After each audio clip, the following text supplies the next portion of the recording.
வணக்க மக்களே, welcome to the venture show. இன்னைக்கு ஷோவில் நம்ம பார்க்க போகிறது பேபி அண்ட் பேபி அப்படின்ற தமிழ் மூவியோட ரிவ்யூ. இந்த படம் பார்த்தீங்கன்னா சன் நெக்ஸ்ட் ஓடிடி ஆப்பில் அவைலபிளாக இருக்குது. இந்த படத்தில் ஜெய், சத்யராஜ், யோகி பாபு மற்றும் பலர் நடிச்சிருக்காங்க. இந்த படம் குழந்தை மாறாட்டம் அப்படின்ற ஒரு தீமில் அமைக்கப்பட்ட ஒரு கதை.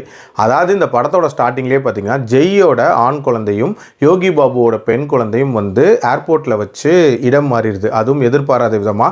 இது இவங்க எப்போ ரியலைஸ் பண்ணுறாங்க அப்படின்னா ஃப்ளைட் ஏறினதுக்கு அப்புறமாட்டு தான். இந்த பேபி ஸ்வாப்பிங்கை பற்றி தங்களோட குடும்பங்கள் சொல்ல முடியாத ஒரு சூழ்நிலையில் இருப்பாங்க. இன்ஃபேக்ட் ரெண்டு பேரோட குடும்பத்திலையும் வித்தியாசமான எதிர்பார்ப்பு இருக்கும்.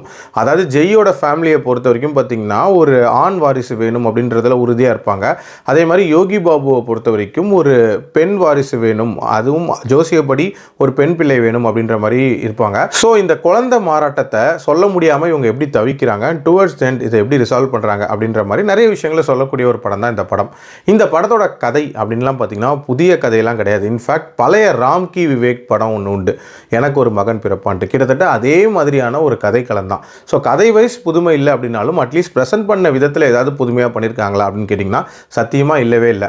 இந்த மாதிரியான படங்களில் நம்ம என்ன எதிர்பார்த்து போவோம்? ஒரு லைட் ஹார்ட்டடான காமெடி ட்ராமா அப்படின்ற மாதிரி. இந்த படத்தில் காமெடி அப்படின்றது சுத்தமாக ஒர்க் அவுட்டே ஆகலை. ரொம்ப ஃபோர்ஸ்ஃபுல்லாக சீக்வன்சஸை வந்து திணிச்ச மாதிரி இருந்துச்சு. அதுலேயும் அந்த குழந்தை கடத்துறது அப்படின்ற மாதிரியான சில சீக்வன்சஸ் அப்படின்றதெல்லாம் ரொம்ப ரொம்ப சுமாராக இருந்துச்சு. அதே மாதிரி பயங்கர ப்ரெடிக்டபுளாக போன ஒரு கதை அப்படின்னே சொல்லலாம். அதாவது இந்த குடும்பங்களில் எதனால் பிரச்சனை வரப்போகுது, இந்த குழந்தை மாறாட்டத்தினால அதை எப்படி வந்து அவங்க ஏற்றுக்க போகிறாங்க, அதுக்கப்புறம் அந்த குடும்பத்துக்குள்ளே நடக்கக்கூடிய கேஸ் என்ன மாதிரி இருக்கும், இது எல்லாமே ரொம்ப ப்ரெடிக்டபுளாக தான் இருந்துச்சு. லாஜிக்கலாலாம் பார்த்தீங்கன்னு வச்சுக்கோங்களேன், இந்த படத்தில் நிறைய விஷயங்கள் கனெக்டடாகவே இருக்காது. இன்ஃபேக்ட் அந்த ஸ்டார்டிங்கில் நடந்த மாறாட்டம் இருக்குல்ல, அதுவே வந்து பெரிய லெவலில் லாஜிக்கலாக இருக்காது அப்படின்னே சொல்லலாம். பட் அதை தவிர்த்துட்டு பார்த்தா கூட இந்த படத்தில் பெரிய லெவலில் சுவாரஸ்யமான விஷயங்களே இல்லை அப்படின்னே சொல்லுவேன். என்னை பொறுத்த வரைக்கும் ஸ்கிப் அப்படின்னு தான் நான் சொல்லுவேன். என்னோட ரேட்டிங் இந்த படத்துக்கு 2.2 out of 5. அடல்ட் கண்டென்ட்லாம் இல்லை, தாராளமாக பார்க்கலாம். மீண்டும் அடுத்த விமர்சனத்தில் சந்திக்கிறேன். நன்றி.